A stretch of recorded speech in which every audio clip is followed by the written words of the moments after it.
राम राम भाइयों, स्टडी अब 96 YouTube channel में आप सभी का स्वागत है।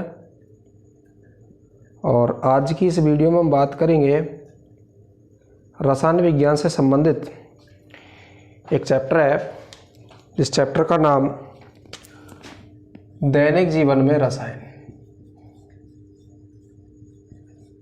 दैनिक जीवन में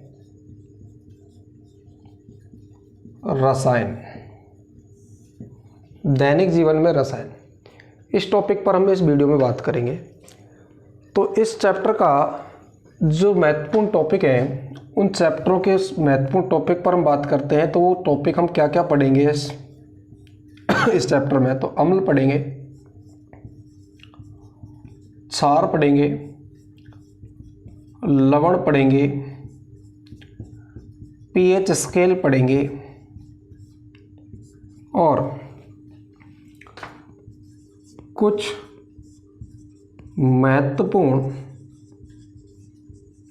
रासायनिक यौगिकों के बारे में पढ़ेंगे। तो इस चैप्टर को ध्यानपूर्वक पढ़ते रहिए।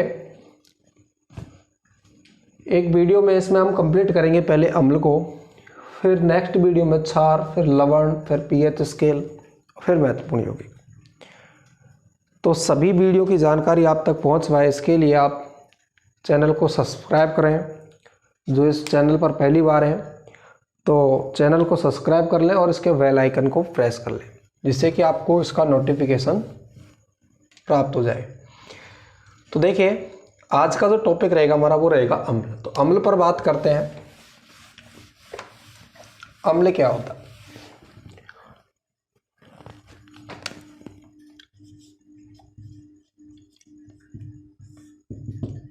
तो अम्ल यानी वे पदार्थ जो स्वाद में खट्टे होते हैं, उसे क्या कहते हैं? अम्ल कहते हैं। वे पदार्थ जो स्वाद में खट्टे होते हैं उन्हें अम्ल कहते हैं। और अंग्रेजी में अम्ल को एसिड बोलते हैं। क्या बोलते हैं भाई? अम्ल को अंग्रेजी में एसिड बोलते हैं। और ये एसिड शब्द जो है वो लैटिन भाषा का एक शब्द है, जिस लैटिन भाषा के एक शब्द से लिया गया है, एसिडस से। किससे लिया गया है? एसिडस से लिया गया है, जिसका अर्थ होता है खट्टा। यानी अम्ल स्वाद में कैसा होता है भाई? खट्टा होता है। अम्ल स्वाद में कैसा होता है? खट्टा। इसको हम अंग्रेजी में क्या बोलते हैं? अंग्रेजी में बोलते हैं इसको एसिड। क्या बोलते हैं? एसिड बोलते हैं। Acid, ACID। अब कई बार क्या होता है कि जो शब्द है एसिड शब्द, ये लैटिन भाषा के, कौन सी भाषा के? लैटिन भाषा के एसिडस से लिया गया। एसिडस शब्द से लिया गया है। अब कई बार हमसे ये पूछ लेता है कि एसिड शब्द लैटिन भाषा के कौन से शब्द से लिया गया है? तो एसिडस से लिया गया। अम्ल लैटिन भाषा के किस शब्द से लिया गया है? तो एसिडस से लिया गया, जिसका अर्थ क्या होता है? जिस शब्द का अर्थ होता है खट्टा। इसका अर्थ क्या होता है? एसिडस शब्द का अर्थ होता है भैया खट्टा पदार्थ। ठीक है, तो अम्ल क्या हुआ? खट्टा पदार्थ हुआ।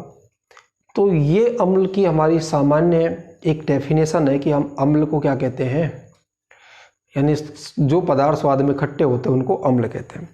लेकिन वैज्ञानिक दृष्टि से जो अम्ल की डेफिनेशन है, उस डेफिनेशन पर बात करें तो आरेनियस का एक कथन है। आरेनियस के अनुसार अम्ल क्या होते हैं? तो वे पदार्थ जो जलीय विलयन में अपघटित होकर या आयनित होकर या घुलकर, जलीय विलयन में आयनित होकर H+ आयन देते हैं। H+ आयन देते हैं या हाइड्रोजन आयन देते हैं, उन्हें क्या कहते हैं? अम्ल कहते हैं। क्या कहते हैं जी? अम्ल कहते हैं। अम्ल कहते हैं। तो वे अम्ल कौन कौन से हैं? कई अम्लों का हम दैनिक जीवन में उपयोग करते हैं।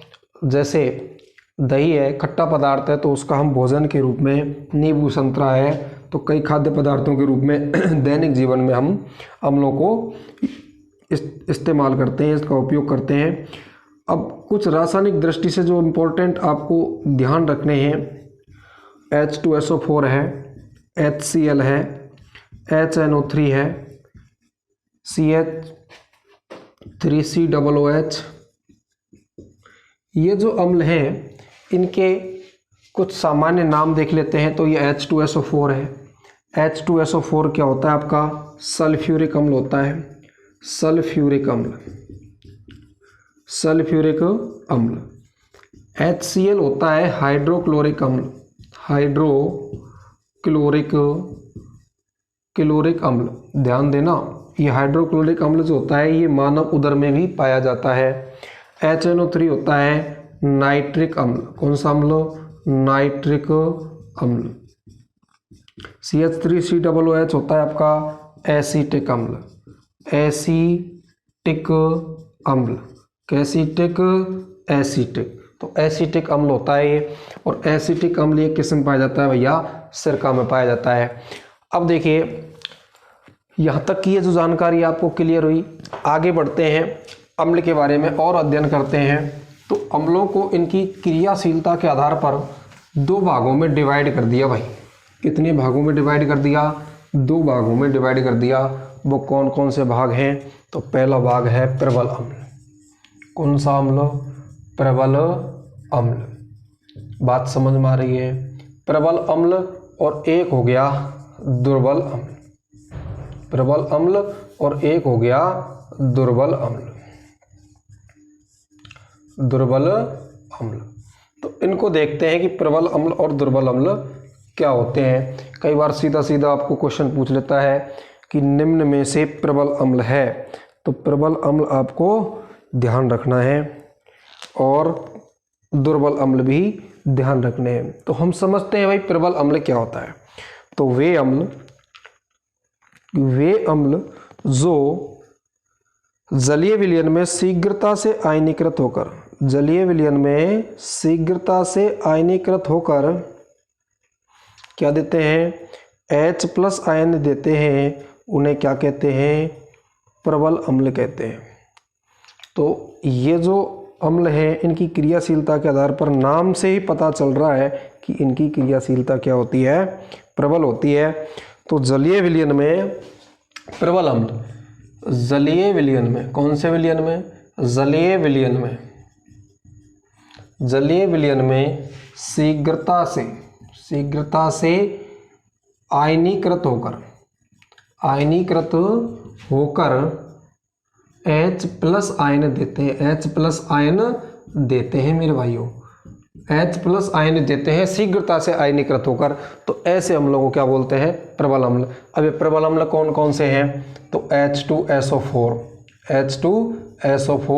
HNO3, HCl, ये सभी कैसे अम्ल हैं? प्रबल अम्ल हैं। इनको प्रबल अम्ल क्यों कहते हैं? तो देखिए H2SO4 है, ये सर्वाधिक प्रबल अम्ल है। इसको कहा जाता है अम्लों का राजा। क्या कहा जाता है इसको? अम्लों का राजा कहा जाता है। H2SO4 को अम्लों का राजा कहा जाता है। HNO3 है, ये भी क्या है? प्रबल अम्ल है। और HCl यानी हाइड्रोक्लोरिक अम्ल भी क्या है? प्रबल अम्ल है। ये HNO3 और HCl अम्ल दोनों मिलकर के आपस में एक ऐसा विलयन बना लेते हैं जो धातुओं को भी गलाने की क्षमता रखता है। बात समझ में आ रही है? तो ये भी क्या है? प्रबल अम्ल। तो प्रबल अम्ल आपको क्लियर हो गए, इनको आप याद रखें। दुर्बल अम्ल क्या हो गए? तो आपको पता है कि ये जलीय विलयन में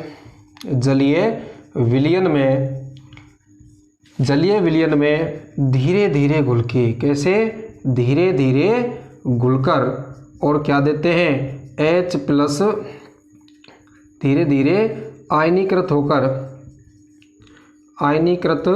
होकर क्या देते हैं? H+ आयन देते हैं, H+ आयन देते हैं। तो धीरे धीरे आयनीकृत होकर H+ आयन देते हैं, तो उनको क्या कहते हैं? हम दुर्बल अम्ल कहते हैं। अब ये दुर्बल अम्ल कौन कौन से हैं? तो देखिए दुर्बल अम्ल की बात करें तो एसीटिक अम्ल। कौन सा अम्ल? एसीटिक अम्ल। एसिटिक अम्ल।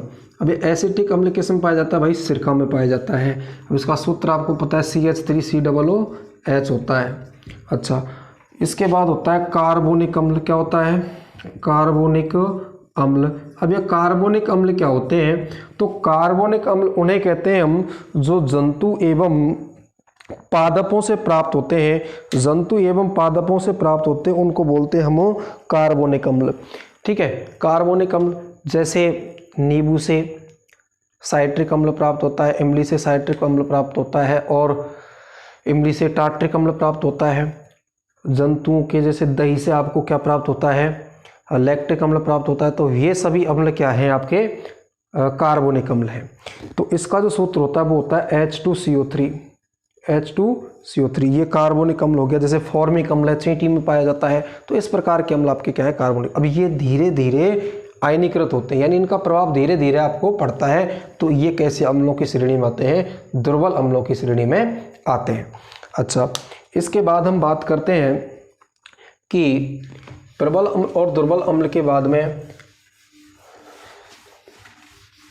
कि कुछ दैनिक जीवन में कुछ अम्ल पाए जाते हैं, कुछ दैनिक जीवन में जो हम उपयोग करते हैं उन अम्लों के यहाँ पर नाम पढ़ते हैं कि दैनिक जीवन में जो पदार्थ हैं जिनका हम उपयोग करते हैं, यानी प्राकृतिक स्रोतों से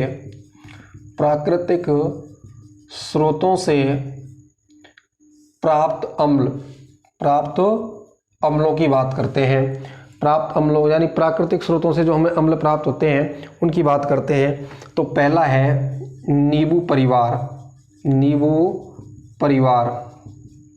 जैसे नींबू परिवार संतरा हो गया, इसमें आ गया। तो उसमें नींबू परिवार में कौन सा अम्ल पाया जाता है? तो साइट्रिक अम्ल पाया जाता है। क्या पाया जाता है भाई? साइट्रिक अम्ल पाया जाता है। इसके बाद दूसरा है टार्टरिक अम्ल। टार्टरिक अम्ल, सॉरी इमली में इधर लिख रहे हैं हम प्राकृतिक स्रोत, तो यहाँ पर आएगा इमली में कौन सा अम्ल पाया जाता है? तो टार्टरिक अम्ल पाया जाता है। टार्टरिक अम्ल, तो इमली में कौन सा अम्ल? टार्टरिक अम्ल पाया जाता है। इसके बाद देखते हैं दही में। तो दही में कौन सा अम्ल पाया जाता है भाई? तो दही में पाया जाता है लैक्टिक अम्ल। कौन सा अम्ल? लैक्टिक अम्ल। दही में कौन सा अम्ल पाया जाता है? लैक्टिक अम्ल पाया जाता है। इसके बाद बात करते हैं टमाटर में। टमाटर में कौन सा अम्ल पाया जाता है? तो ऑक्जेलिक अम्ल। कौन सा अम्ल? ऑक्जेलिक अम्ल कहें या ऑक्सैलिक अम्ल कहें। कई किताबों में आपको ये ऑक्जेलिक मिलेगा, कई में क्या मिल जाएगा? ऑक्सैलिक। अब बात करते देखिए नेक्स्ट की। तो नेक्स्ट क्या आपका? सेब में कौन सा अम्ल पाया जाता है? तो मैलिक अम्ल पाया जाता है। कौन सा अम्ल पाया जाता है? मैलिक अम्ल पाया जाता है। अब देखिए इसके बाद बात करते हैं कीटों के डंक में। कीटों के डंक। अब कीटों का डंक जैसे मधुमक्खी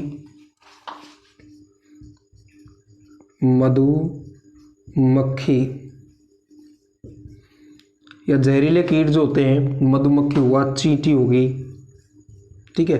तो इनमें पाया जाता है आपका मेथेनोइक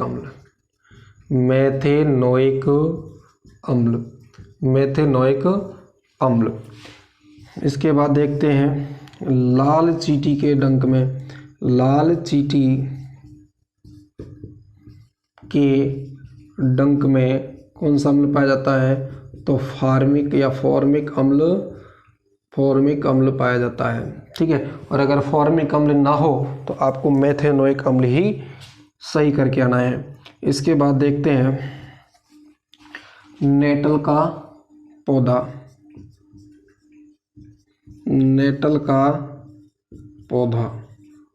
नेटल का डंक कहें, नेटल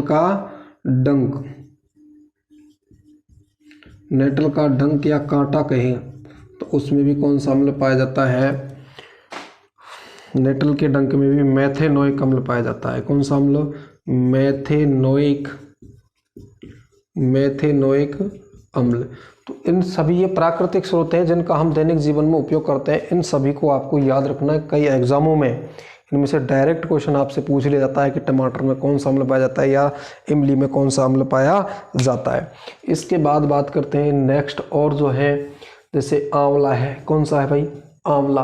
तो आंवले में कौन सा अम्ल पाया जाता है, एस्कॉर्बिक। आंवले में कौन सा अम्ल पाया जाता है, एस्कॉर्बिक अम्ल, एस्कॉर्बिक अम्ल पाया जाता है। आंवले के बाद बात करते हैं और कौन सा है जो दैनिक जीवन में हम इसका उपयोग करते हैं। इमली हो गया, जठर रस, जठर रस ये भी आपको ध्यान रखना है, जठर रस जो कि हमारे पेट के अंदर पाया जाता है, जठर ग्रंथियों से निकलने वाला रस। तो उसमें कौन सा अम्ल पाया जाता है आपका, HCl यानी हाइड्रोक्लोरिक अम्ल पाया जाता है। अच्छा, और जो प्राकृतिक स्रोत हैं उन प्राकृतिक स्रोतों की बात करते हैं। देखो जितने उदाहरण आप याद रखेंगे उतने आपके लिए इम्पोर्टेंट है। तो देखिए शीतल पेय, कौन सा पेय, शीतल पेय पदार्थ जो होते हैं, शीतल पेय पदार्थ जैसे कोल्ड ड्रिंक्स वगैरह हैं, तो उनमें कौन सा अम्ल पाया जाता है, तो आपका शीतल पेय पदार्थ है तो उनमें पाया जाता है आपका कार्बोनिक अम्ल।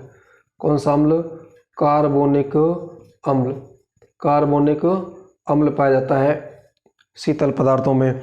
और देखिए शीतल पेय पदार्थ हो गया मानव मूत्र में, मानव मूत्र में तो कौन सा अम्ल पाया जाता है, तो आपको सबको पता है कौन सा पाया जाता है, यूरिक अम्ल पाया जाता है। कौन सा अम्ल, यूरिक अम्ल, यूरिक अम्ल पाया जाता है। इसके बाद हम बात करते हैं घोड़े के मूत्र में, घोड़े के मूत्र में तो ये पूछा गया है। अब आप कहें सर कुत्ते के मूत्र में, तो ये कोई ज़रूरी देखो एग्जाम में पूछा गया है इसलिए हमने इसको लिखा है कि घोड़े के मूत्र में कौन सा अम्ल पाया जाता है, हिप्पोरिक अम्ल पाया जाता है या हिप्पेरिक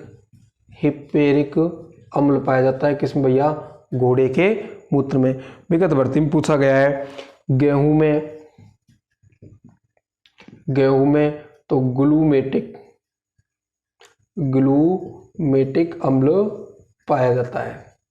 ठीक है, तो ये प्राकृतिक स्रोतों से प्राप्त होने वाले कुछ महत्वपूर्ण पदार्थ हैं जिनसे निकलने वाले अम्लों को हमने यहाँ पर पढ़ा है। आगे हम बात करते हैं अम्लों की।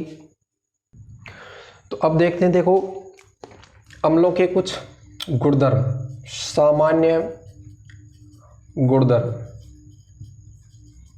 किसके सामान्य गुणधर्म, तो अम्लों के सामान्य गुणधर्म। तो देखिए पहला पॉइंट है कि अम्ल स्वाद में खट्टे होते हैं।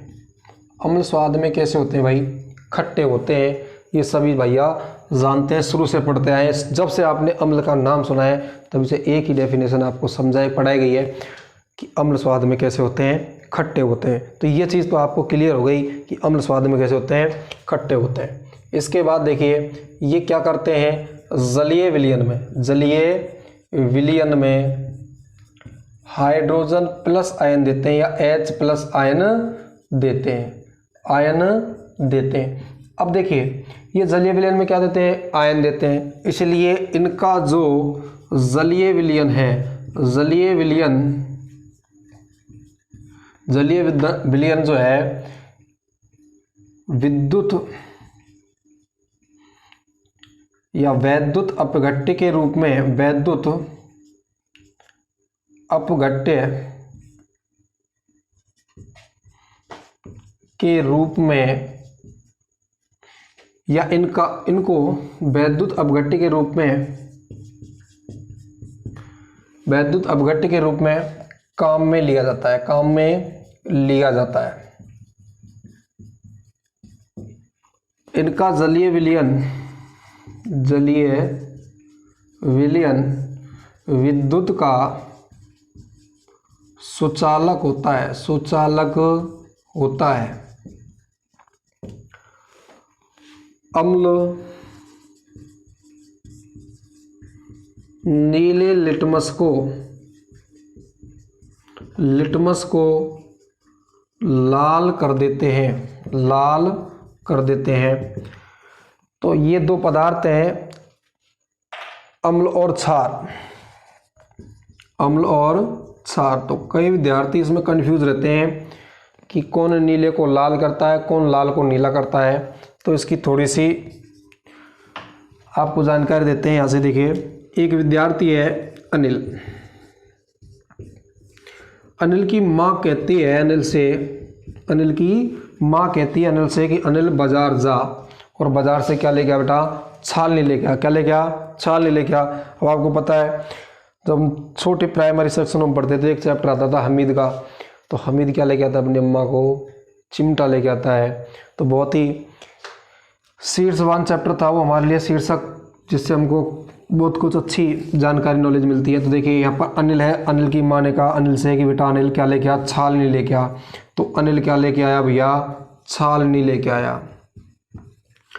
तो देखिए इस अनिल ने हमें एक पॉइंट क्लियर कराया, वो क्या होता है? देखो, ऐसे बन गया अम्ल, ऐसे क्या बन गया?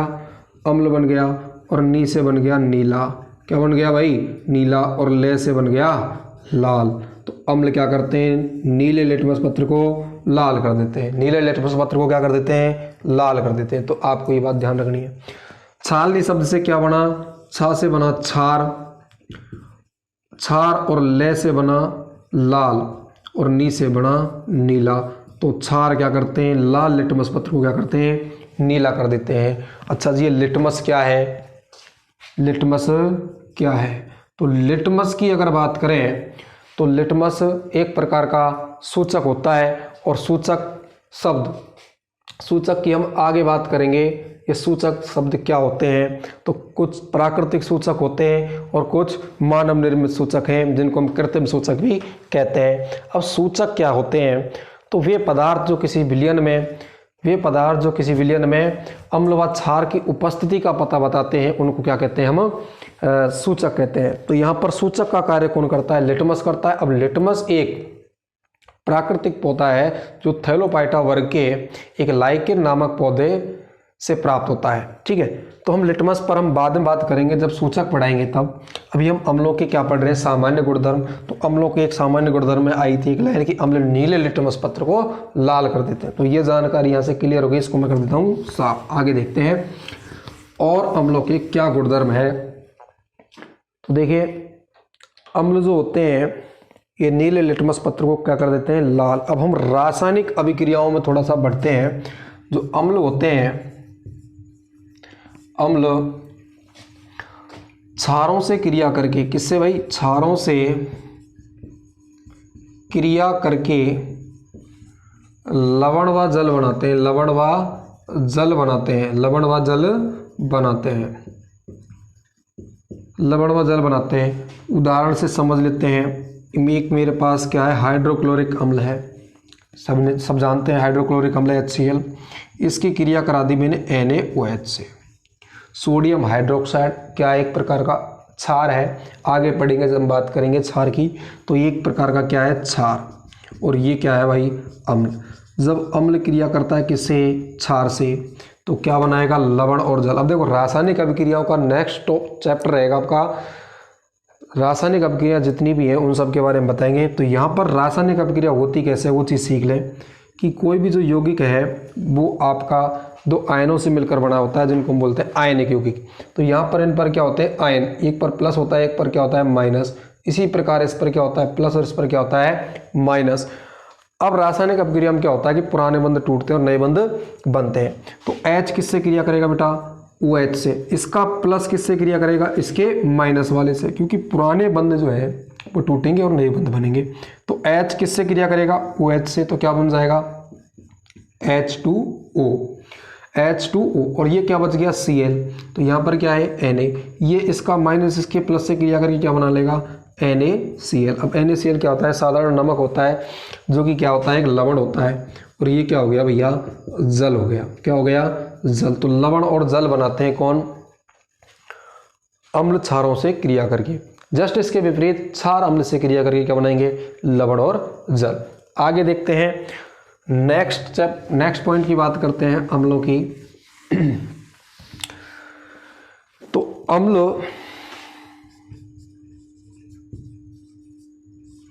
अम्ल धातु ऑक्साइडों से क्रिया करके लवण व जल बनाते हैं, लवण व जल बनाते हैं, लवण व जल बनाते हैं। ये क्या है जी? तो इसके बारे में हम इस अभिक्रिया को समझते हैं कि अम्ल जो होते हैं वो किससे क्रिया करके अम्ल जो होते हैं वो धातु ऑक्साइड से क्रिया करके क्या बनाते हैं? लवण और जल बनाते हैं। तो इसकी एक क्रिया मैं यहाँ पर आपको अभिक्रिया समझाता हूँ, समझिए। अच्छा, धातु ऑक्साइड क्या होते हैं? तो वे धातुएं जो ऑक्सीजन से क्रिया कर लेती हैं, तो वो क्या बना लेती हैं? धातु ऑक्साइड बना लेती हैं। तो यहाँ पर एक ZnO, जिंक धातु ऑक्सीजन से क्रिया करके क्या बना लिया? जिंक ऑक्साइड बना लिया। इसकी क्रिया कराते हैं हम HCl अम्ल से। किससे कराते हैं? HCl अम्ल से कराते हैं। तो आपको पता है कि रासायनिक अपक्रिया में क्या होता है? पुराने बंध टूटते हैं और नए बंध बनते हैं। यहाँ पर ये प्लस है, इस पर क्या है? माइनस, ये प्लस और ये माइनस। तो देखो इसका प्लस इससे क्रिया करेगा, क्या बनेगा? ZnCl। क्या बन जाएगा? ZnCl प्लस क्या बनेगा? H2O। अब आप कहेंगे जी 2 तो यहाँ पर है ही नहीं, तो इसको संतुलित करेंगे तो यहाँ पर क्या लगाएंगे? 2 लगाएंगे। अब 2 लगाने से क्या हो गया? इसको संतुलित करना जरूरी है। तो 2 लगाने से HCl कितना हो गया? 2 हो गया। इसके बाद यहाँ पर जो H2 है वो कितना हो जाएगा? 2। तो यहाँ पर क्या है? ZnCl2। अच्छा, ये ZnCl2 कैसे अभिक्रिया पूरी हुई? Zn और ये क्या हो गया? Cl की संयोजकता कितनी होती है? इसकी संयोजकता कितनी होती है जी? 17 पर आता है। परमाणु क्रमांक कितना होता है इसका? 17। पहले में 2, दूसरे में कितने? 8। कितने हो गए? 10। एक इसकी संयोजकता होती है, इसकी कितनी होती है? तो क्रॉस मल्टीप्लाई होगा, क्या बनाएगा? ZnCl2। अब ये सब आपको परमाणु वाला चैप्टर जब मैं शुरू कराऊंगा तब रासायनिक अभिक्रिया वाला, उससे पहले रहेगा परमाणु का, तो उसमें आपको ये क्लियर हो जाएगी। तो यहाँ पर क्या हो गई? अभिक्रिया हो गई, तो ये संतुलित अभिक्रिया हो गई। तो यहाँ पर क्या बना हुआ है? जिंक क्लोराइड क्या हो गया आपका? एक प्रकार का लवण हो गया। तो यहाँ से एक नोट आपको ध्यान रखना है। अभी देखो आप, क्षार जो थे उनसे क्रिया करी हमने तो क्या बने? लवण और जल बने। यहाँ पर धातु ऑक्साइड से क्रिया करी तो भी क्या बने? लवण और जल। इसलिए हम कह सकते हैं कि धातु ऑक्साइडों की प्रकृति किसकी भाई? धातु ऑक्साइडों की प्रकृति, धातु ऑक्साइडों की प्रकृति क्षारीय होती है। कैसी होती है? क्षारीय होती है। कई बार रिपीट हुआ क्वेश्चन है ये विगत भर्ती परीक्षाओं में, तो ध्यान रखना है, इसको आपको याद रखना है। आपको क्लियर भी करा दे इसकी बात। इसके बाद देखते हैं दूसरा पॉइंट क्या है। धातु ऑक्साइडों की प्रकृति कैसी होती है? क्षारीय होती है। और अगर बात करें अधातु ऑक्साइडों की, अधातु ऑक्साइडों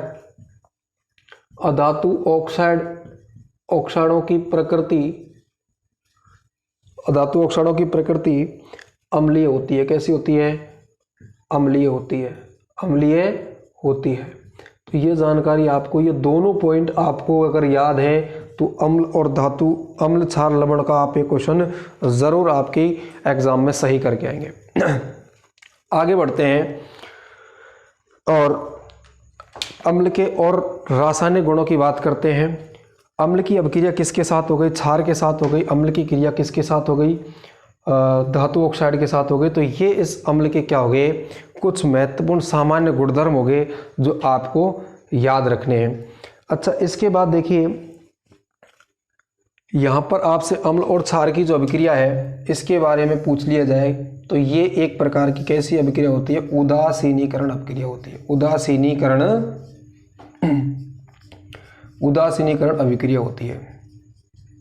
ठीक है। और अम्लों के जो गुण हैं वो आप सभी जानते हैं। यहाँ तक हमने ये चीज़ कवर करी, इसके आगे बढ़ते हैं।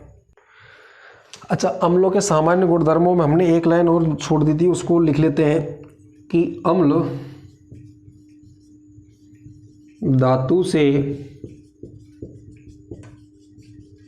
क्रिया करके लवण व जल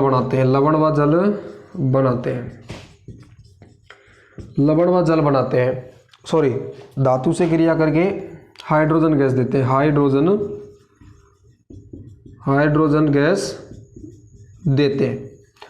गैस देते। देखो भाई, लॉकडाउन का चल रहा है टाइम, अभी क्लासें कहीं होती नहीं है, तो ये चीज़ें अभी रनिंग में थोड़ी कम रह रही है, तो कोई टॉपिक रहता है और छूट जाता है, फिर आप कहेंगे सर आधा अधूरा पढ़ा देते हैं। तो अब अम्ल जो है उसकी क्रिया धातु के साथ पढ़ लेते हैं। तो यहाँ पर देखिए H2SO4 plus Zn, Zn plus H2SO4, Zn क्या हो गई भाई, धातु हो गई। इसकी क्रिया किसके साथ करा रहे हैं, सल्फ्यूरिक अम्ल के साथ करा रहे हैं। क्या बनेगा, ZnSO4 प्लस H2। तो यहाँ से कौन सी गैस निष्कासित हो रही है, हाइड्रोजन गैस निकलती है। तो ये चीज़ भी आप लोग ध्यान रखें। अम्ल की क्रिया किसके साथ कराते हैं, अम्ल की क्रिया कराते हैं किसके साथ, धातुओं के साथ। तो क्या कौन सी गैस निकलती है, हाइड्रोजन गैस निकलती है। आगे बढ़ते हैं और अम्ल के और जो अम्लों के उपयोग हैं उनके बारे में बात करते हैं। तो देखते हैं आगे अम्लों के उपयोग। तो अम्लों के दैनिक जीवन में जो उपयोग हैं इनको भी हमें याद रखना है। तो इसके उपयोग क्या होते हैं, देखिए दैनिक जीवन में काम आने वाले जो अम्ल हैं उनमें है H2SO4 और HCl, एक हो गया आपका HNO3 नाइट्रिक अम्ल HNO3, और जो दुर्बल अम्ल हैं इनको हम कार्बोनिक अम्ल कहते हैं, उनको पढ़ेंगे। तो पहले हम इन महत्वपूर्ण अम्लों की बात कर लेते हैं, H2SO4, HCl और HNO3। तो देखिए ये तीनों ही क्या है, इनको बोलते हैं हम खनिज अम्ल। क्या बोलते हैं इनको हम, खनिज अम्ल बोलते हैं। खनिज अम्ल क्यों बोलते हैं इनको, क्योंकि खनिज पदार्थों का जो भी हम धातु भूमि से निकालते हैं, भूपर्पटी से निकालते हैं, तो उनके शोधन में, उनकी साफ सफाई में इन अम्लों का उपयोग किया जाता है। इसलिए हम इनको क्या बोलते हैं, खनिज अम्ल बोलते हैं भाई। तो आपसे क्वेश्चन पूछ लिया जाए कि निम्न में से खनिज अम्ल है, तो आप इनमें से क्लियर करके आएंगे आपका क्वेश्चन। अब देखिए बात करते हैं कि इन अम्लों का जो उपयोग है, साधारण तौर पर इन अम्लों का उपयोग हम दैनिक जीवन में फैक्ट्री कंपनियों में या उद्योग धंधों में इनका हम उपयोग करते हैं। फिर भी अलग अलग बात करते हैं। हम HCl अम्ल की बात करें तो HCl अम्ल का जो उपयोग है वो HCl अम्ल का उपयोग किस में किया जाता है, तो बॉयलर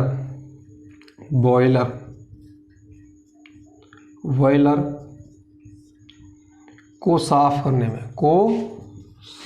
करने में, सिंक एवं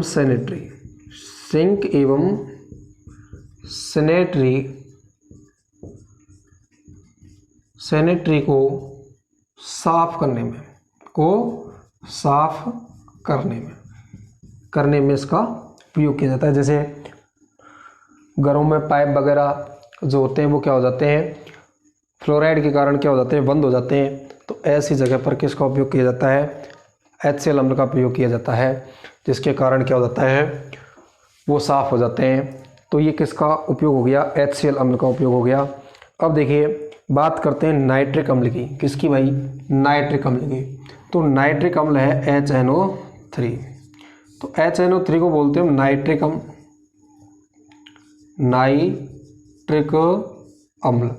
अब नाइट्रिक अम्ल जो होता है इसका उपयोग हम उर्वरक बनाने में करते हैं। उर्वरक बनाने में जो खाद वगैरह होते हैं उनको बनाने में किसका उपयोग किया जाता है, HNO3 यानी नाइट्रिक अम्ल का उपयोग किया जाता है। सोने चांदी के आभूषणों को साफ करने में, सोने चांदी के आभूषणों को साफ करने में किसका उपयोग किया जाता है, HNO3 अम्ल का उपयोग किया जाता है। अब देखिए सोने चांदी के आभूषणों को साफ करने में नाइट्रिक अम्ल का उपयोग किस तरीके से किया जाता है। एक विलियन होता है, यहाँ पर हम पढ़ रहे हैं उसको एक्वा रेजिया। क्या नाम है, एक्वा रेजिया। तो इस चीज़ को ध्यान से समझें। एक्वा रेजिया क्या होता है, तो ये HNO3 प्लस HCl अम्ल का बना हुआ विलयन होता है। इसमें HNO3 का एक भाग और इसके कितने भाग, 3 भाग सम्मिलित होते हैं। आपसे पूछा जाता है, कई बार पूछ लिया जाता है, तो इसको ध्यान रखना है। 1:3 के अनुपात में इनको क्या किया जाता है, मिलाया जाता है। 1:3 के अनुपात में मिला करके जो विलयन तैयार होता है उसे कहते हैं एक्वा रेजिया विलयन। इसको भवकता हुआ द्रव भी कहा जाता है। क्या कहा जाता है इसको? भवकता हुआ द्रव, क्योंकि इसमें से जिस पात्र में इसको रखते हैं और उसका ढक्कन खोलते हैं तो इसमें से क्या निकलता रहता है? धुआं निकलता रहता है। ये बहुत ही प्रबल अम्ल होता है।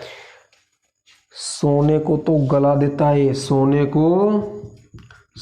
के आभूषणों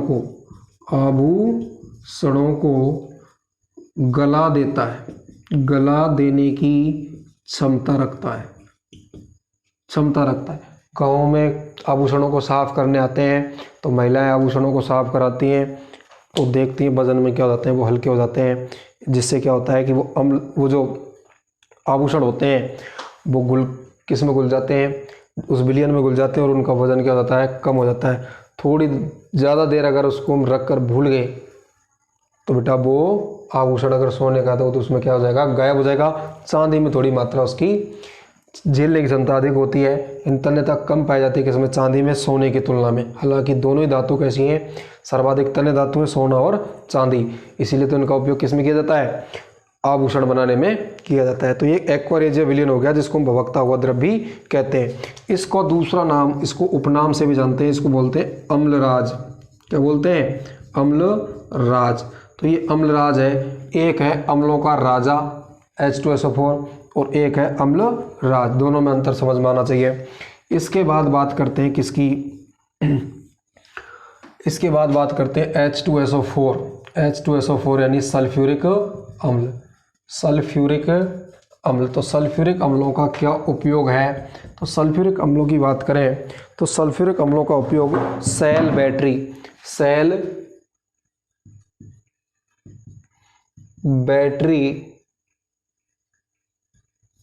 बैटरी में अपघट्टक के रूप में अपघट्य के रूप में किसका उपयोग किया जाता है? H2SO4 अम्ल का उपयोग किया जाता है। दूसरा उद्योग धंधों में, किसमें भाई? उद्योग धंधों में तो लगभग कल कारखानों में, फैक्ट्रियों में तो सबका ही किया जाता है। तो इस तरीके से ये जो मुख्य क्या हो गए आपके अम्ल हो गए, इनका हमने दैनिक जीवन में क्या पढ़ लिया? उपयोग पढ़ लिया। इसके बाद में कुछ कार्बोनिक अम्ल हैं। कार्बोनिक अम्ल जैसे बात करते हैं एसिटिक अम्ल की। किसकी भाई?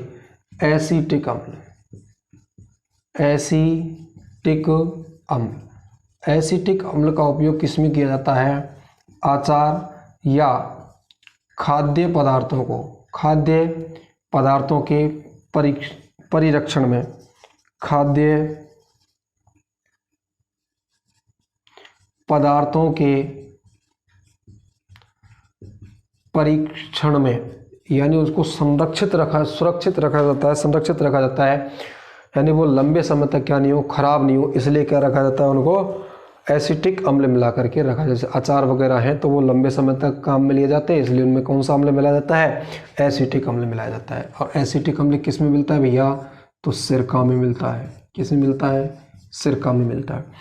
तो इस तरीके से कार्बोनिक अम्ल की बात करें तो ये खाद्य पदार्थों के परिरक्षण में किसका उपयोग किया जाता है? एसिटिक अम्ल का उपयोग किया जाता है। और भी अब आपको पता है कार्बोनिक अम्ल किस में पाया कौन से होते हैं? तो जंतु एवं पादपों से जो प्राप्त अम्ल होते हैं वो कौन से अम्ल होते हैं? आपके कार्बोनिक अम्ल होते हैं। तो इस तरीके से आज हमने जो पढ़ा है वो पूरा क्या पढ़ लिया? अम्ल पढ़ लिया। और अम्लों से संबंधित और भी आपके दिमाग में कोई क्वेश्चन है कि सर ये टॉपिक छूट गया अम्लों से संबंधित, तो हम अभी पूरा क्लियर कर लेंगे इस चैप्टर को, दैनिक जीवन में रसायन को। तब आप कहेंगे कि सर अब कोई टॉपिक नहीं रहा। तो उसके बाद में हम इसके क्या करेंगे? क्वेश्चन आंसर करेंगे, ऑब्जेक्टिव टाइप क्वेश्चन करेंगे। तो आज के लिए इतना ही। अगर आपको वीडियो अच्छी लगी हो तो वीडियो को क्या करके जाएं भैया? लाइक करके जाएं और चैनल को सब्सक्राइब कर लें। इसी प्रकार की नेक्स्ट वीडियो में आपको अपलोड कराऊंगा क्षार और लवण, यानी पूरा दैनिक जीवन, पूरी केमिस्ट्री कराऊंगा जो आपकी कॉम्पिटिटिव एग्जाम आएगी, पूरी फिजिक्स कराऊंगा। मेरे भाइयों टाइम नहीं मिलता, टाइम का बड़ा अभाव है, इसी कारण इस प्रकार से वीडियो आपकी बन रही है। आप कहेंगे सर टाइम को तो घर पर रहते, भैया जिस यंत्रों से हम इनको वीडियो को बनाते हैं उसमें आपको पता है नेट खर्च होता है, उसमें लाइटिंग व्यवस्था, उसमें लाइट नहीं आ रही हो तो किस प्रकार से बनाएंगे, तो हर चीज़ की समस्या रहती है। तो ठीक है, आज के लिए इतना ही। टाइम हो गया, लगभग 10:30 बज चुके हैं रात्रि के। तो आज के लिए इतना ही, फिर कल मिलते हैं नेक्स्ट वीडियो में। और सभी दोस्तों में इसको शेयर करें। रसायन विज्ञान की भी क्लास है, रेगुलर अटेंड करें। साइंस, मैथ और रीजनिंग और जर्नल जीके की जो क्लास है जो रेगुलर आपको मिलती रहेंगी, कोई ना कोई चैप्टर की आपको ज़रूर मिलती रहेगी। आप लोग अपने अध्ययन को बनाए रखें और इस चैनल को सब्सक्राइब और वीडियो को लाइक करते रहें। Thank you for watching my video.